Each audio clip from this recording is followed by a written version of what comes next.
Alex Revell, half an hour in and the home fans were booing. What went wrong? Well, we asked the players to react from Saturday, and then we wanted to make it difficult, turn them, be more aggressive in terms of going forward, and for half an hour the game was exactly how we wanted it to go, and then two mistakes cost you goals again.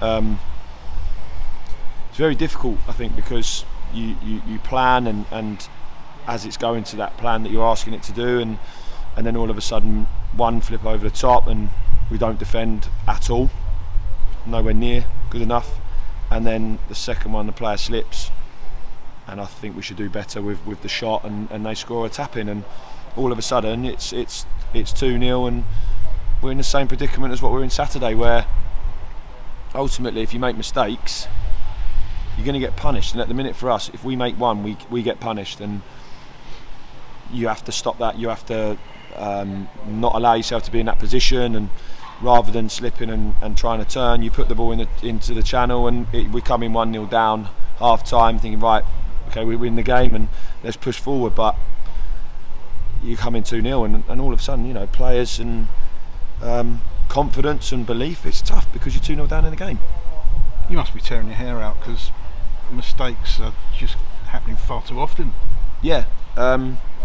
No, that's you have to be accountable. I'm someone that you take it because you're the manager, but you have to be accountable when you got to step over the white line. You have to be, and there's conditions.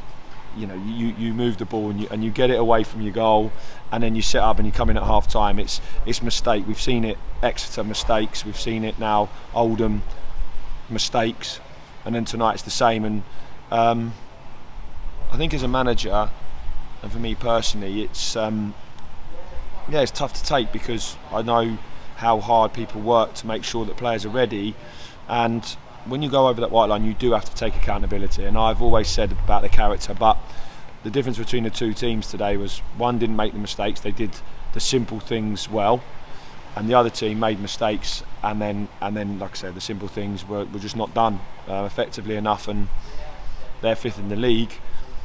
And that's because they don't do that. They don't make mistakes. They don't concede goals. A worrying second half performance? Well, yeah, because it's 2-0 and unfortunately the goal before half time is something where the momentum, the belief, it's going to hurt you, especially after Saturday. Of course it is.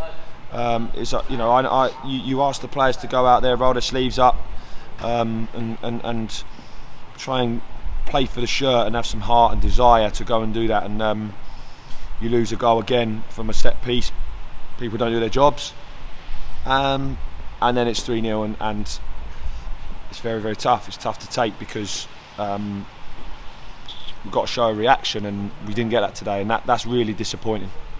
How do you get that reaction now between now and Saturday? Players have to look, they have to go home, they have to look at themselves, they have to reflect, as we all do. It hurts.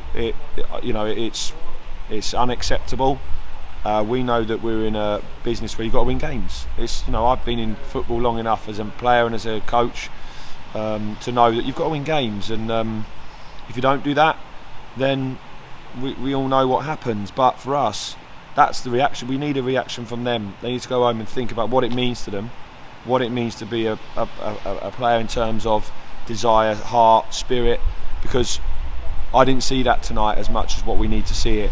And that's tough to take, isn't it? Because that's what we should be based upon. We always said that in the summer, that's what we're based on. And you have to go home and think what it means to you.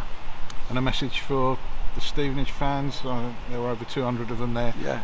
They stayed right till the final whistle. Yeah, they were fantastic in the rain. They were fantastic, and they don't deserve that type of performance. They don't deserve the last two results. And all I can say is that the staff and everyone work extremely hard to make sure that these players are ready for Saturday, and that the players will go back now and seriously think about how they overcome it personally, but then obviously for the staff it's how we get together again. We work on what we're going to work on Saturday and get them to a point where those mistakes don't happen, because that is what's costing us at the minute. Do you think you can overcome it, Alex? Yeah, because at some point the mistakes, they have to stop. The players have to, we all have to realise that you can't make them, and that's something that, as a manager, is tough, because they are mistakes on the pitch, and they're decisions that are in that split second the player takes. So you have to get them over it personally, because they don't mean to do it. They don't mean to do that, and as a manager, you have to lift them and get them ready for Saturday, because every game you play as a professional footballer, it should be a privilege, it should be a joy, and should be something that you cherish and you make the most of. And I think that's what the message will be for these players. They have to start making the most of being a professional footballer and having that privilege of wearing this shirt and the badge, and go and show people how much you care.